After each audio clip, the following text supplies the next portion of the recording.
Budget का सबको इंतजार रहता है, पर आज पूरे प्रदेशवासी बहुत निराश हुए, हताश हुए। कोई तरह की उपलब्धि हासिल नहीं हुई जिस पे चर्चा की जा सके।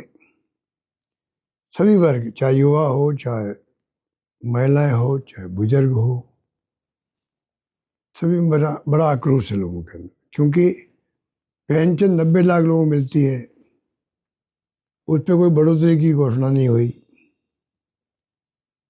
हालांकि 4-5 महीने तक मिलती नहीं, वो तो अलग इश्यू है।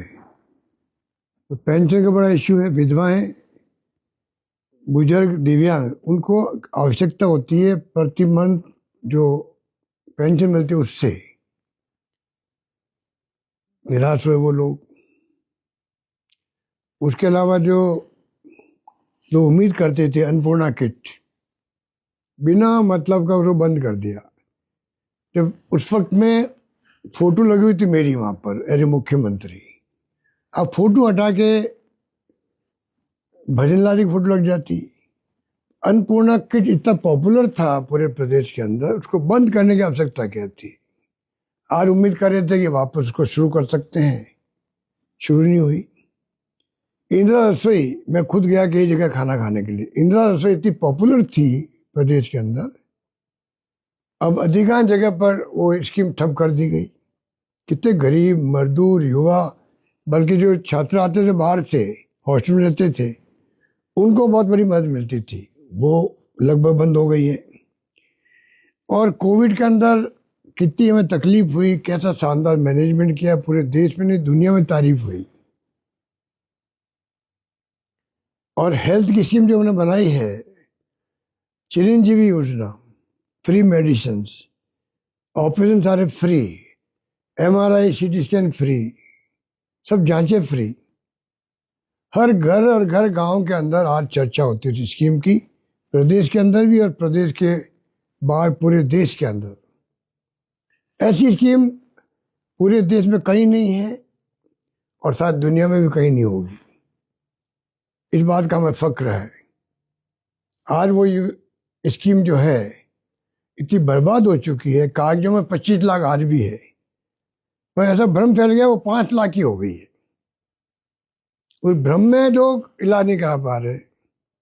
सरकार को चाहिए तो स्पष्ट करे 25 लाख की बीमा राशि का बीमा आज भी है और उसका हम पूरी मॉनिटरिंग करेंगे और लोगों को लाभ पहुंचाएंगे, जिसकी आज भी आवश्यकता है, ऐसी घोषणा की। इस प्रकार मैं कह सकता हूं कि बाकी तो रिफाइनरी इतना बड़ा प्रोजेक्ट था शानदार, 38,000 करोड़ का, आज 80,000 करोड़ का हो गया। इसमें भारतीय जनता पार्टी सरकार जो जो आई है ना, सब ने उस योजना को बर्बाद कर दिया। 5 साल तक बंद रखा। अब बार बार आप घोषणा कर रहे हो, 25 अगस्त का शायद बताया था आप लोगों ने, 25 को या 25 अगस्त की बात थी शायद, घोषणा उद्घाटन करने की बात थी। अब वो 25 अगस्त चला गया, अब पता नहीं अगले 25 अगस्त को करेंगे या पहले करेंगे, पता नहीं क्या मुहूर्त देख रहे हैं कि इस मुहूर्त में प्रधानमंत्री जी आएंगे, समझ के पर हैं। और सबसे बड़ी मेरी शिकायत यह है कि जो प्रोजेक्ट बन गए हमारे वक्त के, अस्पताल में बिल्डिंग बन चुकी है, खड़ी है, आपका जो ये स्पोर्ट्स का इंस्टीट्यूट हमने बनाया जोधपुर के अंदर, 80 करोड़ में लगाया हमने, वो आज ना तो वहाँ कोच लगे, ना प्रारंभ हुआ, ना खिलाड़ियों को लाभ मिल रहा है। जगह जगह जयपुर में, जोधपुर में, बीकानेर में, किसी भी जिले में चले जाओ आप, जो काम पहले सरकार ने पूरे कर दिए वो भी आप चालू नहीं कर पा रहे हो। कोचिंग हब बनाया हमने यहाँ पर। आज ट्रैफिक जाम ज़्यादा जयपुर के अंदर, बहुत भयंकर, और वो कोचिंग जगह जगह खुल चुके हैं, हब बन गया, सब कोचिंग संस्था वहाँ शिफ्ट होती तो आज थोड़ा बहुत राहत मिलती। इसको लेके, ट्रैफिक जाम को लेके, जाम अपना आप में बड़ी समस्या बन चुकी है। इसलिए मैं कहना चाहूँगा कि युवा लोग तरसते रह गए। नौकरी 4 लाख का वादा किया आप लोगों ने, 4 लाख आप घोषणा करते हैं कि भाई हम लोग अब तो 2 साल तो निकल गए आपके, 3 साल बाकी हैं। अब 3 साल में कितने लाख नौकरी दे पाओगे आप लोग, उस पर क्वेश्चन मार्क लग गया। इसलिए मैं कहना चाहूँगा कि बहुत निराशाजनक बजट पेश हुआ है और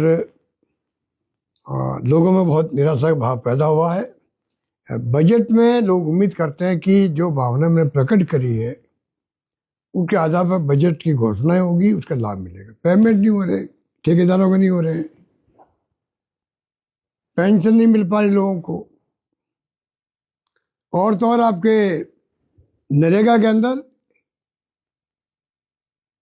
4, 5, 6 महीने हो जाते हैं, मिडिल कंपोनेंट का पैसा नहीं मिलता तो काम पक्के हो नहीं पाते हैं। तो किसकी क्षेत्र की बात करें, शिक्षा में, स्वास्थ्य में, पानी में, बिजली में, सड़कों में स्थिति बहुत नाजुक है। हमें कहते थे कि आप जल मिशन बहुत धीमे चल रहा, बिल्कुल ठीक है। आपने क्या बहादुरी करी उसके अंदर, आप तो अनुभव का लाभ लेते कि पिछली गवर्नमेंट ने वो काम धीमे क्यों हुआ, आप वो कमियां दूर करके तेज गति से करते काम को। 45 लाख की संख्या दी, 14 लाख जुड़ पाए। आप सोच सकते हो कि किस धीमी गति से काम चल रहा है। इसलिए मैं कहना चाहूँगा, कहना बड़ा आसान है, 2 साल बनाम 5 साल। बड़े मुख्यमंत्री को किसी स्लिप पकड़ा दी, सरकार पहले स्लिप आई थी, दिल्ली से आई थी मुख्यमंत्री बनने के लिए, पर्ची आई थी। मैंने सुना कि मुख्यमंत्री जब भाषण दे रहे थे असेंबली के अंदर तो किसी ने पर्ची भेज दी या पकड़ा दी या पहले किसी ने उनको लिख के दे दिया, बोल गए 2 साल बनाम 5 साल। अरे लोग तो इतने तकलीफ में है राजस्थान के अंदर।